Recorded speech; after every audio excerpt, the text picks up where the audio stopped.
क्या लिखा मैंने? वंशानुक्रम व वातावरण। इंग्लिश में क्या कहेंगे अपन इसको?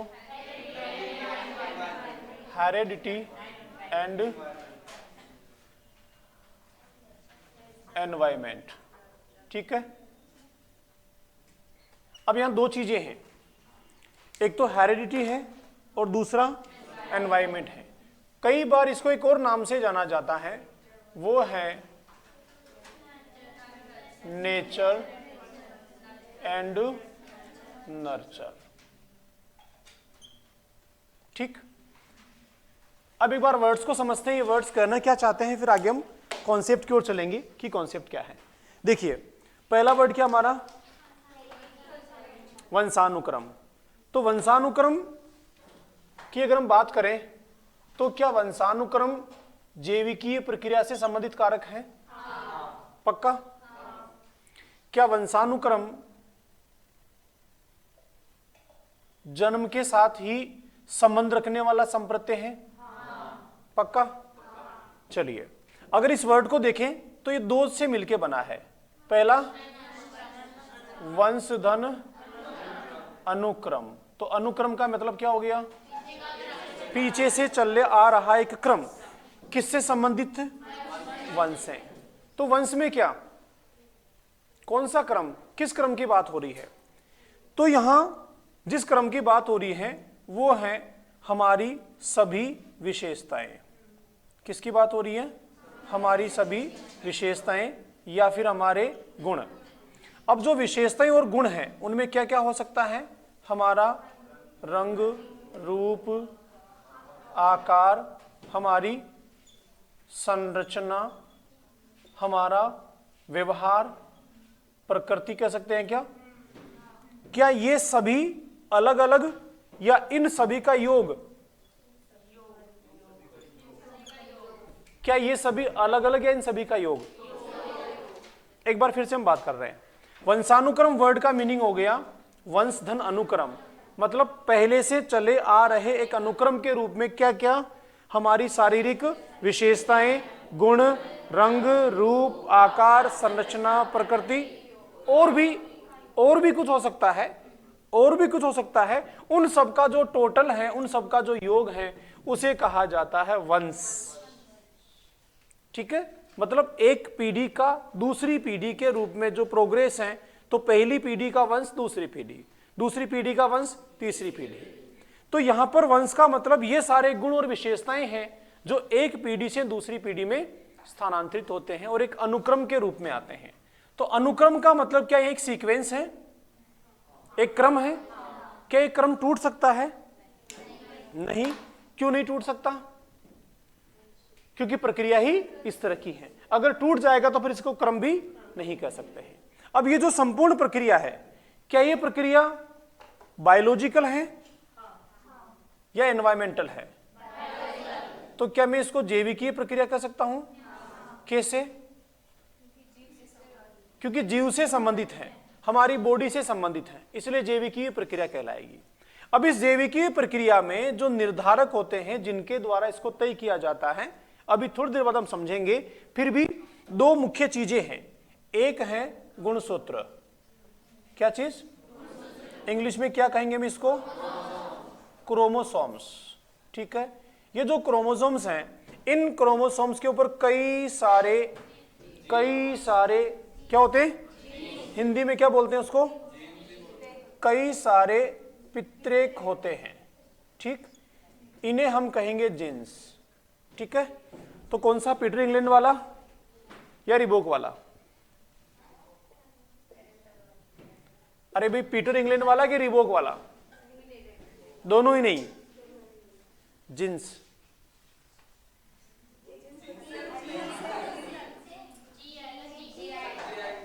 अच्छा, डिफरेंस है? क्या डिफरेंस है? वो JEAN और ये JENE बहुत सारे हैं, तो GENE और बहुत सारे हैं तो S, सो क्या हो गया? जींस। अब ये दोनों ही कौन कौन? गुणसूत्र और पितरेक। क्रोमोसोम्स और जीन्स ये क्या है? ये वंशानुक्रम के निर्धारक हैं। बहुत बार पूछा गया है वंशानुक्रम का निर्धारक किसे कहा जाता है? What is the determiner of heredity? तो आंसर इज कर्मा, जीन्स या गुणसूत्र। ठीक है, क्रोमोसोम्स ये निर्धारित करते हैं। अब कैसे निर्धारित करते हैं इसका एक बायोलॉजिकल प्रोसेस है, वो हम अभी थोड़ी देर में समझेंगे। एक बार फिर से देखो, हमने क्या देखा अब तक कि बालक के विकास को प्रभावित करने के दो अहम कारक होते हैं। एक उनमें से कौन सा है? वंशानुक्रम, और दूसरा कौन सा है? वातावरण। दोनों मिलके एक बालक के विकास के लिए जिम्मेदार होते हैं। हमने पीछे डेफिनेशन पढ़ी थी स्किनर की। स्किनर क्या कहते हैं रामराज?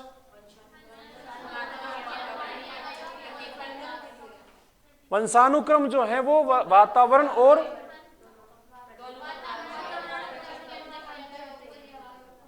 तो क्या हम ये कह सकते हैं कि विकास जो है वो वंशानुक्रम और वातावरण के बीच होने वाली अंतः क्रियाओं का प्रतिफल होता है। ठीक है, development is a result of heredity and environment. उन दोनों के बीच जो इंटरेक्शंस होते हैं उसका रिजल्ट होता है। ठीक है, तो यहां हम जो पढ़ रहे हैं हमारा लॉजिक क्या है कि भाई बालक के विकास को वंशानुक्रम कैसे प्रभावित करता है और वातावरण कैसे प्रभावित करता है, यह हमारा जानने का उद्देश्य है मुख्य। अब वो कैसे प्रभावित करता है इसको जानने से पहले मैं जानना पड़ेगा वंशानुक्रम क्या और वातावरण क्या है। तो हमने देखा वंशानुक्रम, तो वंशधन अनुक्रम।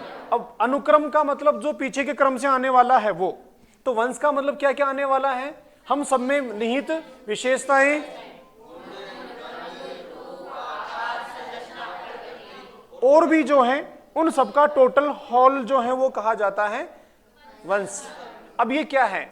एक जैविकीय प्रक्रिया है, बायोलॉजिकल प्रोसेस है। इस बायोलॉजिकल प्रोसेस में इन सारी विशेषताओं को निर्धारित करने वाले होते हैं, डिटरमाइनर होते हैं। वो कौन कौन है?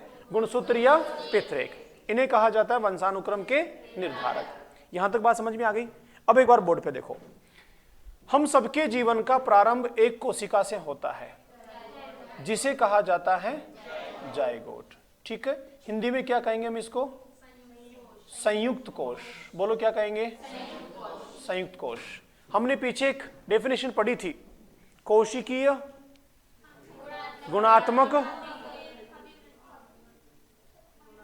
गुणात्मक कोशिकीय अभिवृद्धि का परिणाम होता है बालक का शारीरिक विकास या उसकी अभिवृद्धि। ठीक है, पढ़ा था अपन ने पीछे। इसका मतलब क्या हुआ कि एक कोशिका है, उस कोशिका में गुणात्मक वृद्धि होती है।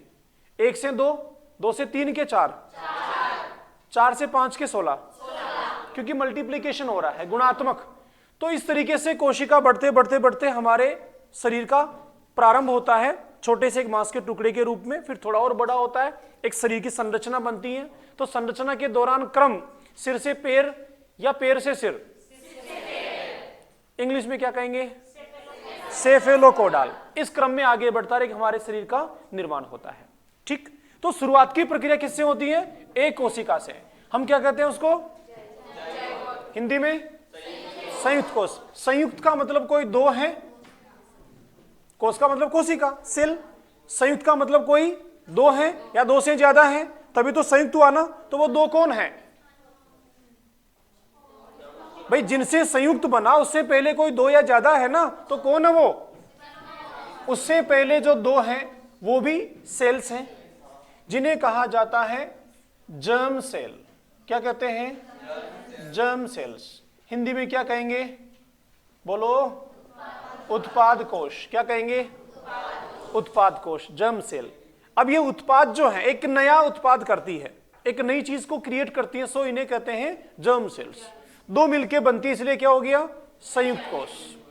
अब ये जो दो हैं, ये जो दो हैं वो कौन कौन, उसको देखो एक बार। इन दो में ये जो एक है ये होता है मातृकोश। क्या होता है? और एक जो है ये होता है पितृकोश। ठीक है, तो इसे कहा जाता है स्पर्म और इसे कहा जाता है ओवम। बात समझ आ गई? तो स्पर्म और ओवम ये दोनों जो जर्म सेल हैं ये मिलके एक नई सेल जनरेट करते हैं जिसे कहा जाता है जायगोट। यहां तक बात समझ में आ गई? अब ये जो हमारा मातृकोश के दो पार्ट हैं, स्पर्म और ओवम, यहां पे होते हैं गुणसूत्र। क्या होते हैं? इंग्लिश में क्या कहेंगे? क्रोमोसोम्स। ठीक है ना? तो कितने हो गए? संख्या बोलो। अरे भाई जीन्स की संख्या कितनी हो गई? 26 नहीं, 23 या 46 तो आपके क्रोमोसोम्स हैं। जीन्स की संख्या बहुत अधिक होती है, इनको एग्जैक्ट हम किसी काउंट के साथ नहीं जोड़ सकते। तो बहुत सारी संख्या में यहां पर क्या होते हैं? जीन्स होते हैं। यहां तक समझ में आ रही है? मतलब हम सब में जो क्रोमोसोम्स होते हैं उनमें से मेल में जो क्रोमोसोम्स उन्हें हम कहेंगे पितृकोश, ठीक है, और जो फीमेल में उन्हें कहेंगे हम मातृकोश, इंग्लिश में स्पर्म और ये ओवम। ठीक, यहां भी 23 मेल में भी और फीमेल में भी 23। जब एक नई संतान है तो वहां दोनों मिले कितने हो गए? 46। और ये क्या है? 46 क्रोमोसोम्स। और प्रत्येक क्रोमोसोम्स के साथ बहुत सारे क्या है? जीन्स। और प्रत्येक जीन्स किसी ना किसी विशेषता या गुण का वाहक होता है। सचिन क्या बोला? प्रत्येक जीन्स किसी ना किसी गुण या विशेषता का वाहक होता है। क्या होता है? वाहक होता है। तो वाहक का मतलब लेकर आने वाला, लेकर आने वाला। इसलिए हम कहते हैं इनको डिटरमाइनर्स ऑफ द हेरिडिटी, क्योंकि ये यहां पर जब इस पिता के साथ बहुत सारे गुण और विशेषताएं हैं वो पिता से लेके संतान में यहां पर लाके इकट्ठी कर रहा है। ऐसे ही जो मां में बहुत सारी विशेषताएं हैं, गुण हैं, वो लाके यहां संतान में इकट्ठी कर रहा है। इस तरीके से एक संतान में चाहे वो मेल हो चाहे फीमेल हो, दोनों में ही काफी सारे गुण तो स्पर्म के थ्रू फादर से आते हैं और काफी सारे गुण ओवम के थ्रू मदर से आते हैं। पक्का? यहां तक क्लियर है? अब ये जो फादर के साथ हैं, क्या फादर ने जनरेट किए या इसको भी ऊपर से मिले? इसके भी बायोलॉजिकल मदर फादर थे, तो दोनों से मिलके बहुत सारी विशेषताएं आई। इधर नाना नानी, इधर भी बायोलॉजिकल मदर फादर हैं, तो यहां भी दोनों से मिलके विशेषताएं आई। अब देखो हमारी सोसाइटी में गोत्र चेंज करते हैं ना, कि ये अलग गोत्र का, ये अलग गोत्र का नॉर्मली। अब अलग गोत्र का मतलब क्या हो गया कि लंबी दूरी तक, पिछले कई 200-300 पीढ़ी तक जहां तक की जानकारियां हैं, है ना, वहां तक ये अलग ग्रुप और ये अलग ग्रुप। तो एक ग्रुप के पिछले कई सारी पीढ़ियों गुण और विशेषताएं और दूसरे ग्रुप के कई सारे पीढ़ियों गुण और विशेषताएं जब साथ में आती हैं तो यहां पर बच्चे में ज्यादा वैरायटी आने की संभावना होती है। बात समझ आ रही है? आप सब्जी मंडी में गए और वहां से ही आप गोभी लेकर आए, गोभी की 50 वैरायटी है। आप बोलेंगे, वो सब्जी वाली बोलेगी साहब ये जो गोभी है ये ए ब्रांड की, ये बी ब्रांड की, सी ब्रांड की, डी ब्रांड की। आप 5 तरह की गोभी लेकर आ गए। मम्मी से बोला देख मम्मी ये A brand, B brand, C brand, D brand. Mummy बोले कि चाटा पड़ेगा एक, वापस दे क्या है तो गोभी। अरे भाई है तो गोभी ना। वो बोलेगी वापस साहब ब्रांड ब्रांड मत लेके आ, गोभी एक लिया कोई सी भी, बाकी बैंगन ला, धनिया ला, टमाटर ला, प्याज ला, बाकी चीज लेके आ, वैरायटी चाहिए। समझ में आ गया? वैरायटी चाहिए। तो ये रीजन है इस तरीके से अलग अलग वैवाहिक चीजें समाज में निर्धारित होने के पीछे, ताकि एक ग्रुप के गुण लक्षण पिता से आ जाएं और दूसरे ग्रुप के गुण लक्षण माता से आ जाएं, और जो भी यहां बच्चे में बनते हैं वो बन सकते हैं। बात समझ आ रही है? इस तरह की सोसाइटी के साथ चीजें बनी हुई है। अब आप मुझे बताओ, क्या यहां इस संतान में जो भी गुण और विशेषताएं आई हैं इनके लिए अकेली मदर जिम्मेदार है, अकेला फादर जिम्मेदार है, या दोनों ही जिम्मेदार है? क्या दोनों में से कोई भी चीजों को तय कर सकता है, या ऑटोमेटिकली बायोलॉजिकल प्रोसेस है? Exactly automatically biological process. ये पिता बोले कि नहीं मेरी 5 बुरी आदतें हैं जो मेरे संतान में नहीं जानी चाहिए, तो ऐसा करता हूं 5 को रोक लेता हूं, और ये मम्मी बोले मेरी 20 अच्छी आदतें हैं, क्योंकि यहां तो बुरी होती ही नहीं है ना, फीमेल में कुछ बुरा नहीं होता और सब अच्छी होती है, तो ये 20 आदतें मेरी बेटी में चली जाएं। तो कैन ही और she edit, erase, delete any characteristics? No. ना इनके पास एडिट करने का ऑप्शन है, ना डिलीट करने का, ना इरेज करने का, ये कुछ नहीं कर सकते हैं। ऑटोमेटिकली बायोलॉजिकल प्रोसेस से जो गुण विशेषताएं यहां आनी है वो आ जाती हैं, बननी है वो बन जाती हैं। ठीक समझ में आ गया? तो हम सब भी ऐसे ही एक नेचर की कृति हैं। समझ में आ गया? तो आज के बाद कभी दोष मत देना, मैं काला क्यों, मैं गोरा क्यों, मेरी लंबाई चौड़ाई कम क्यों, मेरा नाक थोड़ा ऐसे होता तो बढ़िया लगता। अरे वे कुछ नहीं होगा, जो है जो है, वी कांट चेंज, एडिट और डिलीट, जो है वो है। बात समझ आ गई? पहली चीज। दूसरी चीज, अब जब ये जो जाइगोट बना है, मतलब एक नई संतान बनी है, ये संतान एक मदर से और एक फादर से, दोनों से मिलके बनी है, तो ये जो संतान है ये मेल होगा या फीमेल होगा, ये कौन तय करता है? हैं?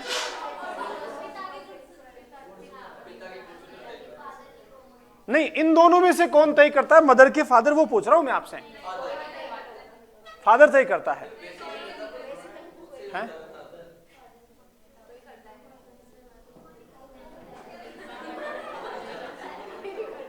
कंफर्म ही नहीं है।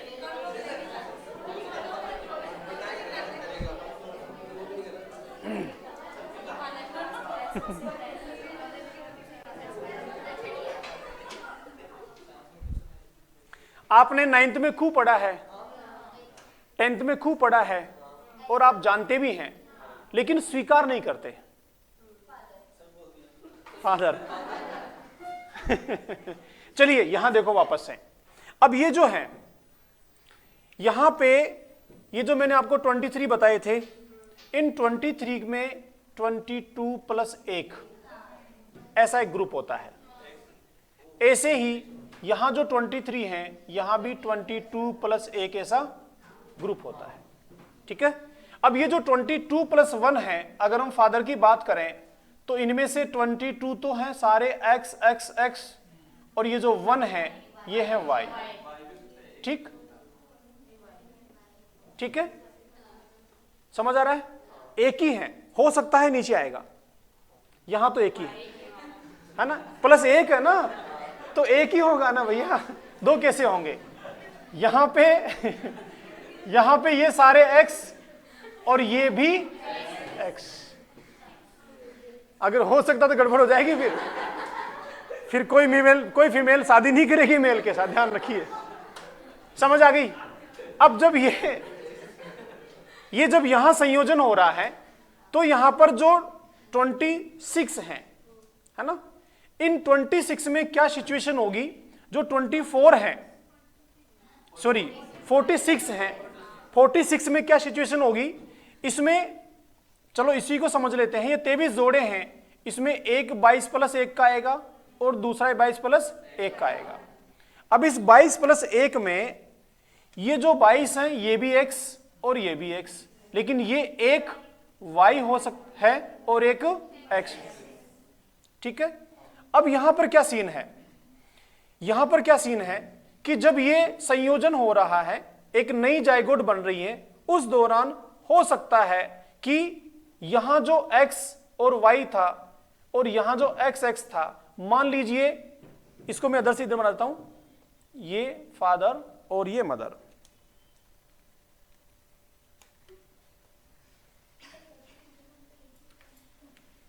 यहां x और y, यहां x और x।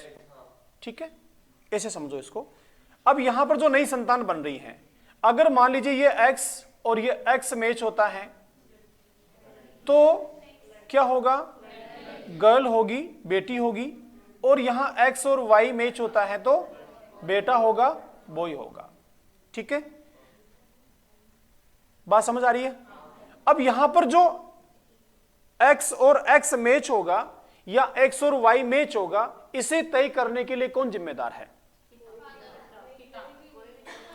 पहली बात तो मर्जी किसी की यहां पर नहीं चलती है, यह बायोलॉजिकल प्रोसेस है, नेचुरल है, बायोलॉजिकल प्रोसेस है। ना यहां फादर को पता ना मदर को पता कि हमारी संतान जो है वहां पर एक्स वाई मैच होगा कि एक्स एक्स मैच होगा। संयोग से ऑटोमेटिकली मान लीजिए एक्स वाई मैच हो गया तो संतान लड़का होगा, और एक्स एक्स मैच हो गया तो संतान लड़की होगी। ठीक, ये प्रोसेस रहता है। लेकिन सोसाइटी में मुझे ये बताओ, अगर बेटी हुई तो जिम्मेदार कौन, और बेटा हुआ तो जिम्मेदार कौन है? सोसाइटी में सामान्य जो एक विचारधारा है उसकी पूछ रहा हूं मैं आपसे। अगर मान लो किसी दंपति को एक बेटी, दो बेटी, तीन बेटी, चार बेटी, तो दोषी किसको ठहराते हैं? मां को ठहराते हैं। कई बार चलो एक और मान ले आते हैं, सोसाइटी में है ना, मैं गलत कहां कर रहा हूं, सोसाइटी में है। अच्छा मुझे बताओ, एक और मां लाने की आवश्यकता है, एक और फादर लाने की आवश्यकता है? क्योंकि मां का तो कोई रोल है ही नहीं बेटी के पीछे। सोसाइटी का स्वरूप समझाना चाह रहा हूं, ठीक है? तो ना तो मां जिम्मेदार है, ना ही पिता जिम्मेदार है, दोनों में से कोई जिम्मेदार नहीं है। एक नेचुरल प्रोसेस है कि बेटा होगा या बेटी होगी। तो एटलीस्ट आज के बाद आप तो ध्यान रखिए कि समाज में कभी ऐसे इश्यूज आए तो आप वहां इंटरफेयर करो कि इसमें महिला का कोई रोल नहीं है, एक नेचुरल प्रोसेस है। किसी भी दंपति को बेटा भी हो सकता है तो बेटी भी हो सकती है। एटलीस्ट मदर इसके लिए कहीं 1% भी जिम्मेदार नहीं है। अब यहां एक डोमेन का प्रिंसिपल काम करता है, प्रभाव का नियम, आगे पढ़ेंगे अपन। प्रिंसिपल ऑफ डोमेन, प्रभाव का नियम। प्रभाव का नियम क्या कहता है कि यहां जब संतान में विशेषताएं आ रही हैं, गुण और विशेषताएं, तो यहां अगर ये फादर ज्यादा प्रभावी हैं तो इसके गुण और विशेषताएं ज्यादा आएंगी, और मदर ज्यादा प्रभावी हैं तो मदर के गुण और विशेषताएं ज्यादा आएंगी। ये प्रभाव का नियम है ना, द प्रिंसिपल ऑफ डोमेनशिप है। डोमेन कौन करता है, उसके गुण और विशेषताएं संतान में ज्यादा आने की संभावनाएं रहती हैं। तो क्या इस चीज को कहीं ना कहीं यूं भी देखा जा सकता है क्या कि अगर मान लीजिए फादर का ज्यादा डोमेन है तो पुत्र होने की संभावना बन सकती है, मदर का ज्यादा डोमेन है तो पुत्री होने की संभावना बन सकती है, तो भी पुत्र के लिए जिम्मेदार कौन हुआ? फादर ही हुआ। क्यों? डोमेन नहीं है वो। समझ रहे हैं आप? जो भी है डजंट मैटर, ऐसा कोई साइंटिफिक नहीं है। मैं सिर्फ आपको एक समझाना चाह रहा हूं कि सोसाइटी में जो चीजें हैं उसमें कहीं ना कहीं सिर्फ समझ और अज्ञानता की वजह से ये चीजें हो रही हैं। और बालक और बालिका में से कौन होगा या उसके लिए कौन जिम्मेदार है, इसको लेकर इतनी ज्यादा अवेयरनेस, इतना ज्यादा नॉलेज 8th में 9th में सब जगह बुक्स में लिखा है, बताया जाता है, पढ़ाया जाता है, बहुत सारा प्रचार भी किया जाता है, बहुत सारे सोशल मीडिया से भी किया जाता है। ये सब करने के पीछे गवर्नमेंट का उद्देश्य क्या है कि समाज में जो एक गलत दुष्प्रचार है उसको ठीक किया जा सके।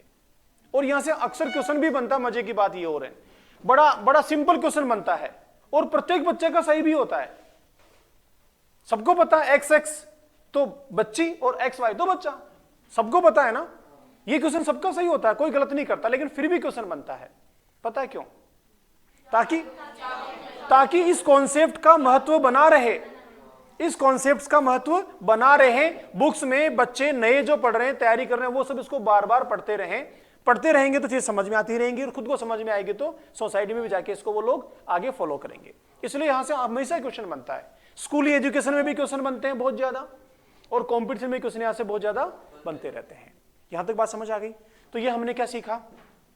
The process of heredity. किस तरह की प्रोसेस है?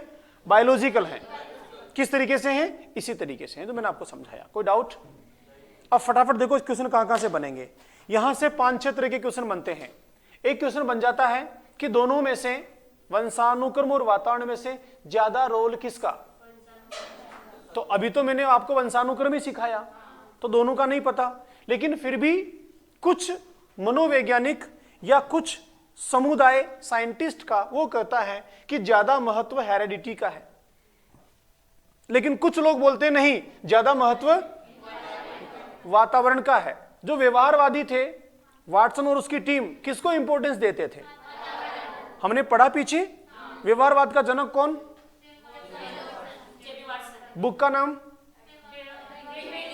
Behaviourism, year 1925। शाबाश।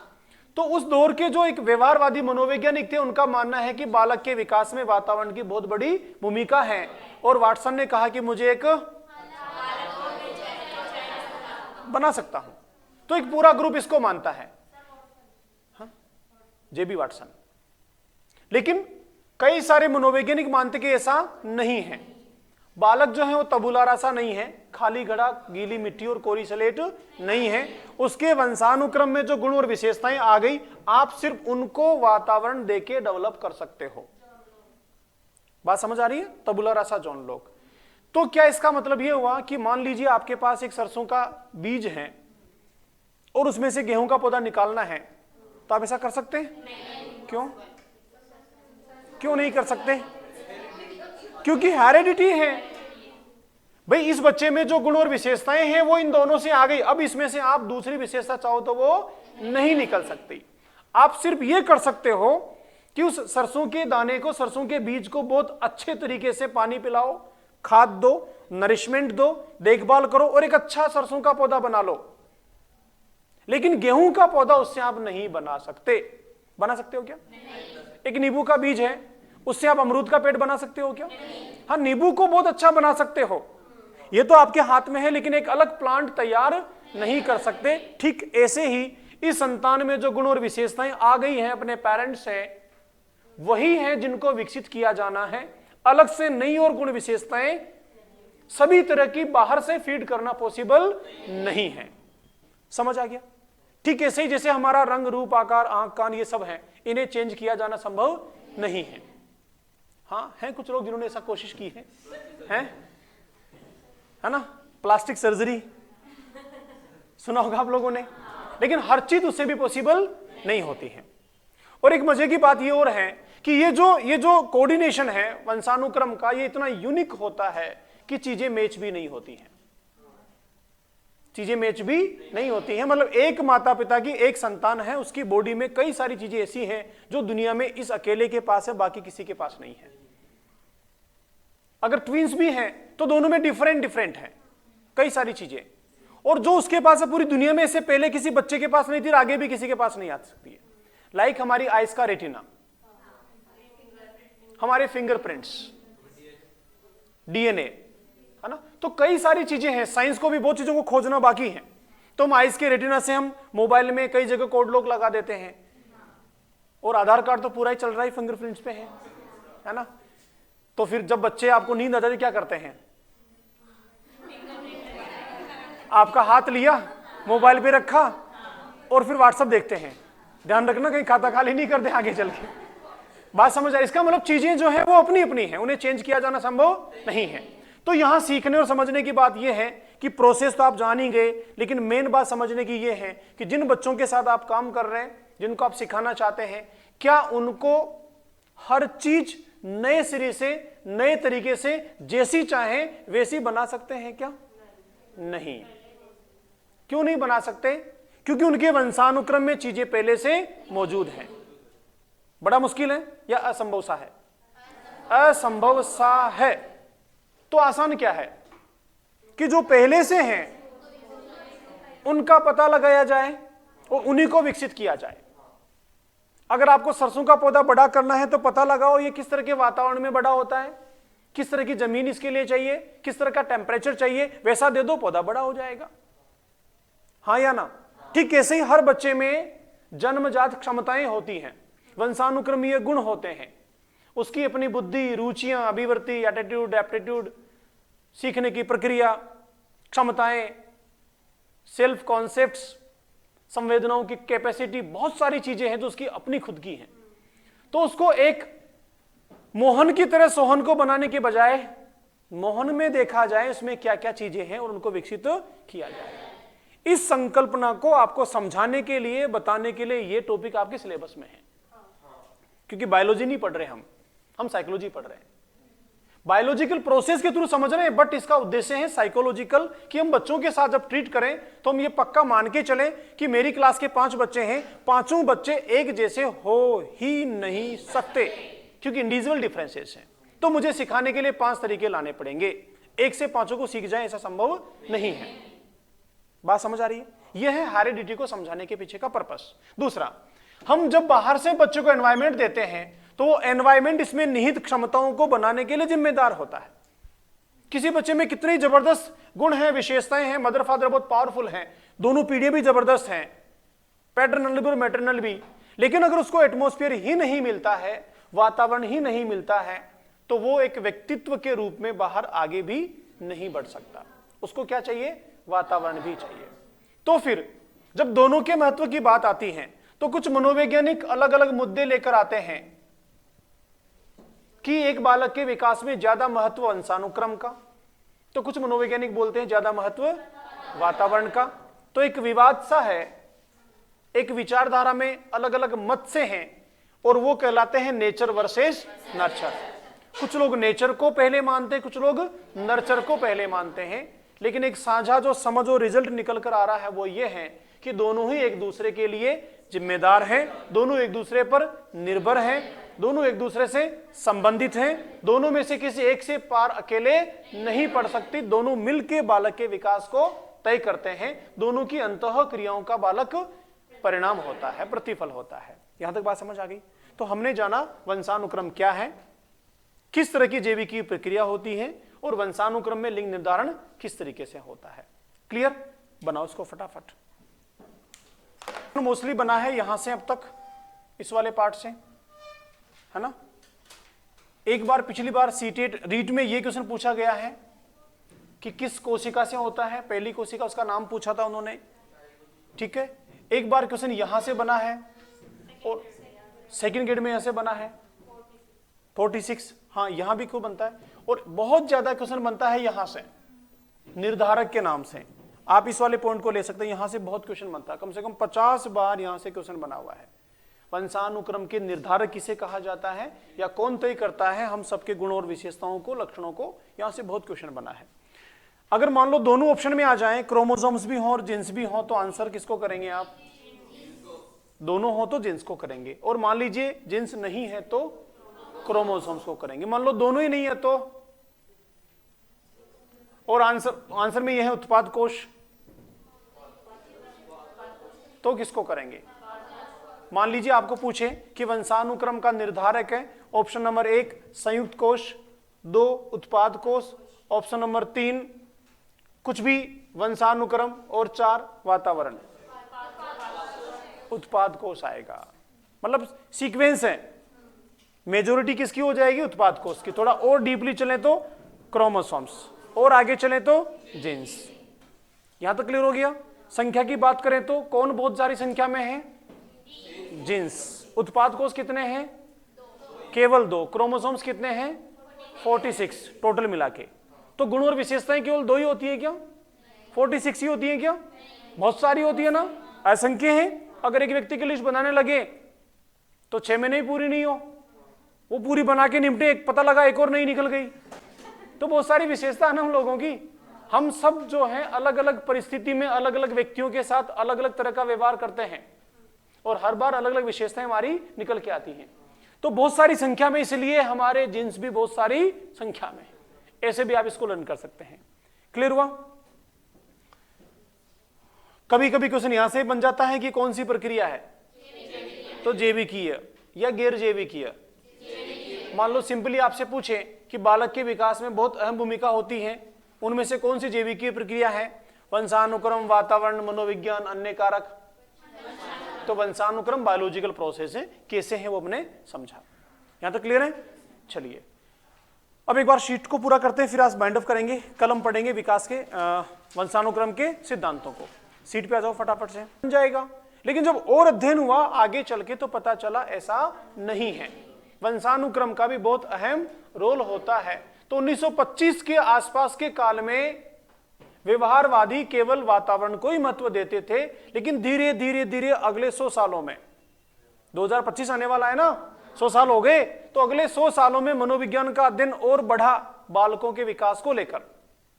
तो नए तथ्य निकले, नई जानकारियां आई, उसे पता चला कि भाई चीजें अलग हैं, हम जो चाहे वैसा नहीं बना सकते। और जब ये समझ में आया तो सीखने सिखाने के तरीके भी बदल गए। आज के 100 साल पहले गुरुकुल पद्धति थी, वहां पर सजा, मोटिवेशन, उसको बहुत इंपॉर्टेंस मिलती थी। रटाने पर काम किया जाता था, जैसा चाहे वैसा सिखाया जाता था, और बाकायदा गुरु चैलेंज करते थे कि नहीं मेरा शिष्य तो बहुत बढ़िया होगा, मैं एक बहुत धनुर्धर बना सकता हूं, मैं बहुत बढ़िया विद्वान बना सकता हूं। इस तरह के दावे होते थे। स्कूलों के तरीके भी अलग थे, लेकिन धीरे धीरे चीजें बदलने लगी।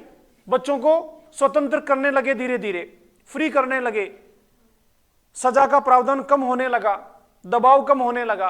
क्योंकि जब तक दबाव कम नहीं होगा तब तक बच्चे की जो वास्तविक इन्नेट एबिलिटीज वो बाहर ही नहीं आएगी। आप एक पौधे के ऊपर कुछ उल्टा बर्तन रख दो, उसको फ्री मत छोड़ो, पौधा बड़ा होगा क्या? हो ही नहीं सकता। आप बांध दो उसको चारों तरफ से, या फिर उसके ऊपर कुछ डाल दो, बड़ा होगा क्या? बड़े होने के लिए फ्री छोड़ना पड़ेगा, एकदम स्वतंत्र छोड़ना पड़ेगा। जितना फ्री होगा उतना बड़ा विशाल वृक्ष बनेगा। ठीक ऐसे ही बच्चे को फ्री छोड़ना पड़ता है। और फ्री छोड़ने का मतलब ये नहीं स्कूल से बाहर निकाल दो, घूमिया कहीं भी शाम को आ जाना, ये नहीं है फ्री छोड़ने का मतलब एक अनुशासन में उसके मस्तिष्क को सोचने के लिए फ्री छोड़ना, उसके मस्तिष्क को सोचने के लिए फ्री छोड़ना, चुनौतियां देना, ताकि वो स्वतंत्र रूप से बिना दबाव के, बिना तनाव के चीजों को सोचे समझे, उसमें प्रक्रिया चले। तो जीन पियाजे की रिया, जीन पियाजे की संक्रिया, ऑपरेशन, अरे सिंपल सा है ना, जीन पियाजे का क्या है, संक्रिया ऑपरेशन है ना। तो संक्रिया ऑपरेशन कब होगी, जब बच्चा फ्री, उसको मौके मिलेंगे, है ना। अब ये सब क्यों बदल रही है चीजें, अब आप देख रहे हैं 1 से लेके 5 में बिल्कुल सजा नहीं होती है। पनिशमेंट दिया तो उल्टा जेल हो जाएगी। टीचर को बच्चे के साथ कोई इस तरह का व्यवहार नहीं कर सकता। परीक्षा में अंक नहीं हो गए, ग्रेड हो गई, हम बच्चे को फेल भी नहीं कर रहे हैं, बड़े आसानी से फ्री फ्री फ्री उसको डेवलप कर रहे हैं। तो ये अच्छा है कि बुरा है? या मनोविज्ञान में वंशानुक्रम के प्रभाव को समझने की वजह का बदलाव है? अब समझ में आ गया? मनोविज्ञान में वंशानुक्रम के प्रभाव को समझने की वजह से बदलाव है। धीरे धीरे शिक्षाविदों को समझ में आया, पॉलिसी मेकर्स को समझ में आया कि बच्चे को बाहर से बहुत ज्यादा हम जैसा चाहे वैसा नहीं बना सकते, उसको फ्री डेवलप होने के मौके दिए जाने चाहिए। इसलिए विकास का जो मुख्य काल होता है 15-16 साल तक, जब मस्तिष्क पूर्ण विकास को प्राप्त, 8वीं तक लगभग 90-95% विकास हो जाता है। तो मेजोरिटी जो डेवलपमेंट की है ना वो 8वीं तक है। इसलिए स्कूल के सेक्शंस को बनाया गया है, प्राथमिक शिक्षा, उच्च प्राथमिक, माध्यमिक और उच्च माध्यमिक। ये जो अलग अलग कॉन्सेप्ट्स है ना, अलग अलग स्टेजेस हैं, ये बाल विकास की अवस्थाओं के अनुरूप हैं। शेषावस्था, बाल्यावस्था, किशोरावस्था, उत्तर किशोरावस्था, ऐसा बना हुआ है। तो 8वीं 9वीं तक बच्चे का लगभग मेंटल डेवलपमेंट पूरा कंप्लीट हो चुका होता है। इसलिए 8 तक फेल ही नहीं कर रहे हैं। पनिशमेंट्स का प्रावधान नहीं है, सीखने सिखाने की पद्धतियां बदल रही है, लर्निंग बाय डूइंग पे कॉन्सेप्ट आ गया। क्योंकि जब लर्निंग बाय डूइंग होगा, रुचि के साथ काम होगा, बिना दबाव के काम होगा, तो बच्चे में जो वंशानुक्रमीय गुण हैं वो बाहर निकलेंगे। और अगर आप आपके तरीके से सिखा रहे हैं तो ये जो वंशानुक्रमीय गुण हैं इन्हें बाहर निकलने के मौके ही नहीं मिलेंगे। बात समझ आ रही है? तो चीजों को वहां जोड़ के समझना है, केवल ये थ्योरी या 20 लाइन से इसका आशय नहीं है। इन चीजों का इंपॉर्टेंस वहां पर है। आज के बाद कभी आपको कोई बोले कि बच्चों को फेल नहीं कर रहे हैं, टीचर्स को पनिशमेंट भी नहीं करने दे रहे हैं, तो बच्चे बिगड़ गए, एजुकेशन बोर्ड डाउन हो गया, सिस्टम खराब हो गया, गड़बड़ हो गई, तो आप क्या बोलोगे? सही कर रहे हो, है ना? तो क्या बोलोगे? क्या बोलोगे? बताओ, बताओगे? क्या बताओगे? हमने साइकोलॉजी पढ़ी है। उसको बिठाओ, एक रफ कॉपी लो, समझाओ ये डायग्राम और ये बता दो उसको। चलो यहां आ जाएगा तो बढ़िया है, लेकिन नहीं आए तो एटलीस्ट आप समझाओ उसको, तो वो समझेगा हाँ यार बात तो सही है। और फिर उससे पूछो फिर भी नहीं माने तो कि आपके जो 2 बच्चे हैं, आप तो बहुत ज्ञानी हैं, विद्वान हैं, वो दोनों आईएएस क्यों नहीं है सर? वो दोनों डॉक्टर क्यों नहीं है? भाई आप तो बहुत विद्वान हो ना, आप तो समझते हो, बच्चों को डांटते भी हो, पीटते भी हो, सब कुछ कर सकते हो, तो आपके बच्चे क्यों नहीं है? जब आपके बच्चों को आप नहीं बदल पाए तो समाज के बच्चों को कैसे बदलोगे? बात समझ आ गई? इसलिए आईएएस का बेटा हमेशा आईएएस नहीं होता, डॉक्टर का बेटा हमेशा डॉक्टर नहीं होता।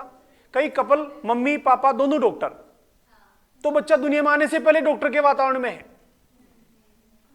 अरे डॉक्टर के वातावरण में है ना, मम्मी जो पेशेंट देख रही है तो डॉक्टर, थिएटर में है तो डॉक्टर, सब जगह डॉक्टर डॉक्टर, पूरा मात, मतलब वो 9 महीने भी मां के साथ भी उसी एटमॉस्फेयर में, जन्म हुआ तो हॉस्पिटल में, जिसकी गोदी में है वो डॉक्टर, मेडिसिन देने वाला डॉक्टर, फिर उसके बाद पापा वो डॉक्टर, जहां क्लिनिक वहां सारा माहौल ही डॉक्टर का। तो पैदा होने के पहले से डॉक्टर डॉक्टर, तो बड़ा होकर डॉक्टर ही बनेगा ना? जरूरी नहीं है। अगर आप 20 डॉक्टर कपल का एग्जांपल लेके देखेंगे तो 20 में से most of the 20 are not doctors. अब समझ में आया? तो अगर ये माहौल ही सब कुछ होता, एटमॉस्फेयर ही सब कुछ होता, तो उनके सबके डॉक्टर ही होते। बढ़िया नहीं है? नहीं तो हमें कहाँ मौका मिलता? अरे सही कह रहा हूं ना?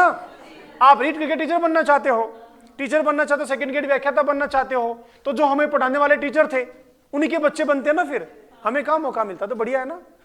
उसके व्यक्तित्व विकास, उसके वातावरण और वंशक्रम की अंतःक्रिया का परिणाम है। इस संदर्भ में वंशक्रम का ज्यादा महत्व है। ऑप्शन नंबर 1 उसके नाक कान त्वचा, ऑप्शन नंबर 2 उसके चलने की गति, ऑप्शन नंबर 3 उसका सामान्य व्यवहार, ऑप्शन नंबर 4 उक्त तीनों। कैसे भाई?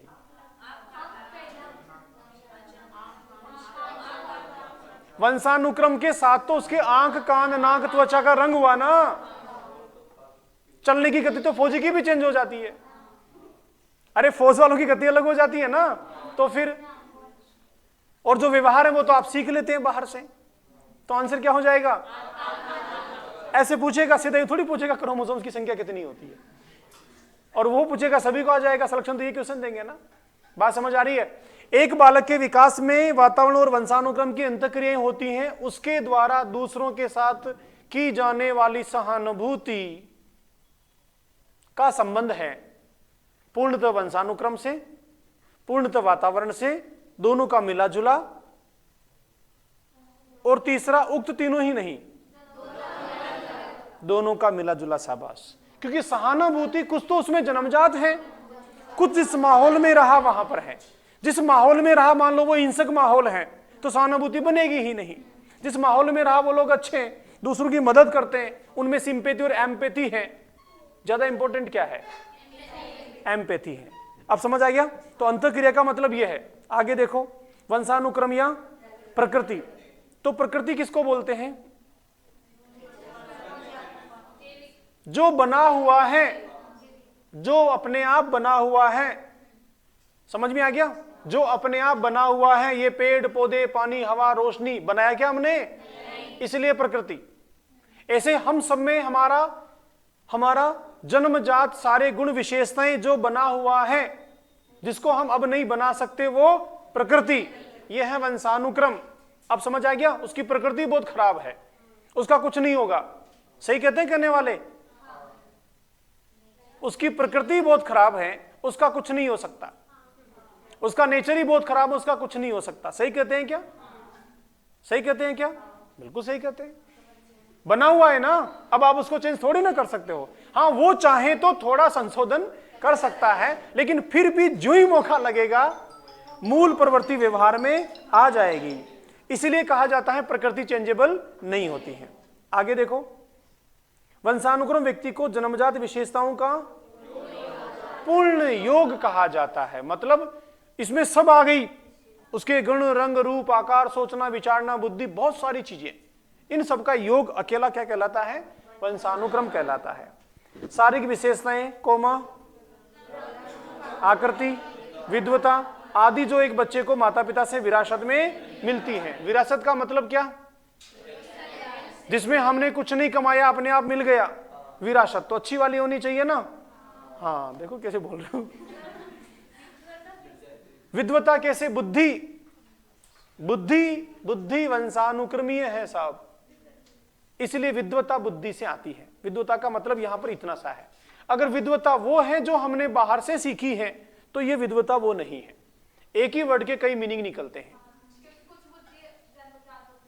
हाँ जी, बुद्धि की क्षमता जन्मजात होती है, लेकिन उस जन्मजात क्षमता से आपने जो हासिल की है ना, आपने मान लो इंग्लिश में जबरदस्त कमांड कर लिया, आप इंग्लिश के ज्ञाता बन गए, विद्वान बन गए, तो इंग्लिश तो अर्जित है, लेकिन इंग्लिश को सीखने की जो क्षमता है वो जन्मजात है।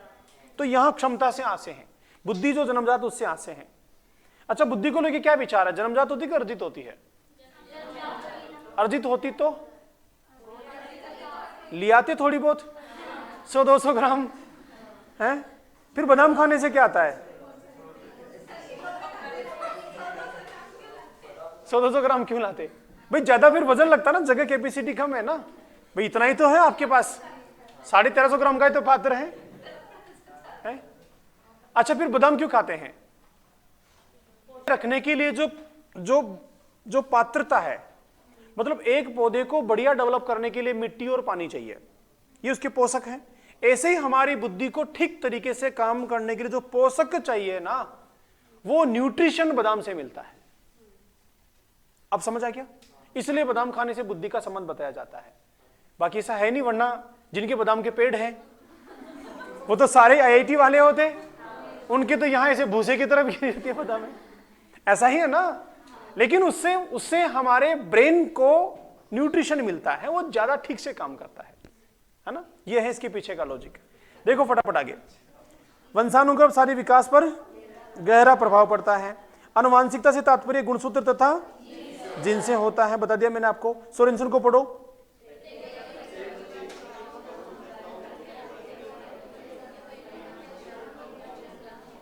पितरेकों के सम्मिलन के परिणाम को ही हम वंशानुक्रम कहते हैं। सम्मिलन, माता और पिता के सम्मिलन, उनका परिणाम जो बच्चे में आया वो वंशानुक्रम है। प्रक्रिया देखो एक बार। कोशिकाओं से मिलकर बना होता है। इस शरीर का आरंभ मूलतः, जिसे ये लाइन मैंने ऐसे कैसे उठाई है क्वेश्चन से, क्वेश्चन में सेम ऐसी लाइन लिखी हुई थी। मानव जीवन का प्रारंभ एक कोशिका से होता है मूलतः, मूल का मतलब प्रारंभ में। नेक्स्ट, जिसमें एक कोशिका जिसे तथा दूसरी जिसे मातृकोष कहते हैं। आगे पढ़ो। क्रोमोसोम्स होते हैं, वे मिलकर 23 जोड़े बनाते हैं। यहां 23 जोड़े हैं, वहां 23 की संख्या थी। आगे देखो। किसी न किसी पैतृ गुण या विशेषता को निर्धारित करते हैं, लेकर आते हैं, वाहक भी कहलाते हैं। नेक्स्ट देखो। वही जीन शारीरिक और मानसिक गुणों को एक दूसरी से पीढ़ी से दूसरी पीढ़ी को पहुंचाते हैं। ठीक है। नेक्स्ट, मादा युग्म के अंडाणु केवल तथा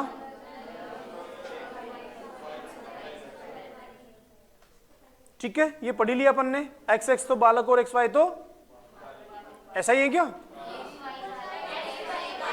हाँ बोल रहे, हाँ हाँ हाँ मुझे लिए जा रहे हो। ठीक है, बस आज इतना ही, बाकी अपन कल करते हैं।